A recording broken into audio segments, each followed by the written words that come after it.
নমস্কার, 7 hour news নেটওয়ার্কে আপনাদের স্বাগত। 4 দিন ধরে নিখোঁজ থাকার পর খাল থেকে উদ্ধার তৃণমূল কংগ্রেসের বুথ সভাপতির মৃতদেহ।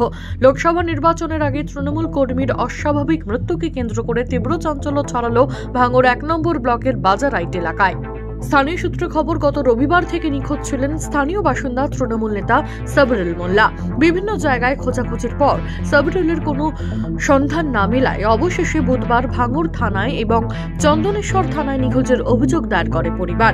অভিযোগের ভিত্তিতে ঘটনার তদন্তে নেমে চন্দনেশ্বর থানার পুলিশ গতকাল রাতে পাগলাহাট ও নারায়ণপুরের কাটাখাল এলাকায় খালের মধ্যে অজ্ঞাত পরিচয় ব্যক্তির দেহ উদ্ধারের খবর পেয়ে প্রশাসনিক আধিকারিকেরা ঘটনাস্থলে পৌঁছে দেখেন এটি গত 4 দিন ধরে নিখোঁজ তৃণমূল কর্মী সাবরুল মোল্লার দেহ।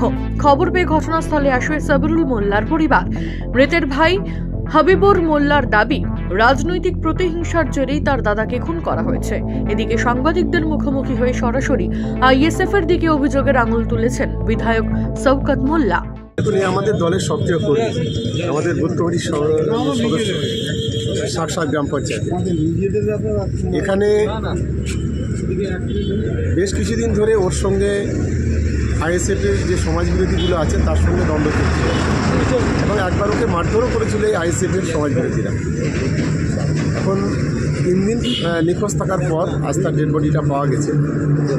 তার পরিবারের পক্ষ থেকে আমি যেটুকু শুনেছি যে অভিযোগ করা হয়েছে যে এরা আইএসএফের সমাজবিরোধীদের কাজ এরা খুন করেছে। পুলিশ ইনভেস্টিগেশন চলছে, আশা করি বিষয়টা ক্লিয়ার হয়ে যাবে। এবং আমার যেটুকু মনে হয়েছে এটা আইএসএফের সমাজবিরোধীর দ্বারা এই ঘটনা ঘটেছে, কারণ বিগত দিন ধরে বিশেষ করে যারা এই এলাকায় সমাজবিরোধী যারা, তারা এখানকার যিনি বিধায়ক নওশাদ সিদ্দিকী তার মদতে চলছে এবং বিশেষ করে হুগলি থেকে বসে বিভিন্ন রকমভাবে পিছন থেকে মদত দিয়ে খুন খারাপি করার প্ল্যান হচ্ছে। এর আগে আপনারা জানেন যে ভাঙড়ের 7 জন মানুষ খুন হয়েছে।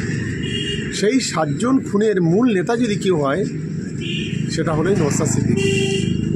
স্বাভাবিক কারণে আগামীকাল পিএমটা হবে, পোস্টমর্টম হবে, ক্লিয়ার হয়ে যাবে কিভাবে তাকে খুন করা হয়েছে, কিভাবে তাকে মারা হয়েছে, এটা আগামীকাল ক্লিয়ার হয়ে যাবে। তারপরে পরবর্তী কর্মসূচি আমরা কালকে সন্ধ্যা করব। উল্লেখ্য, বিগত পঞ্চায়েত নির্বাচনে মনোনয়নপত্র জমা দেওয়া থেকে শুরু করে নির্বাচন, তারপর ভোট গণনা, বোমাবাজি, সন্ত্রাস, প্রকাশ্যে গুলি, দফায় দফায় অগ্নিগর্ভ হয়ে উঠেছে ভাঙড়।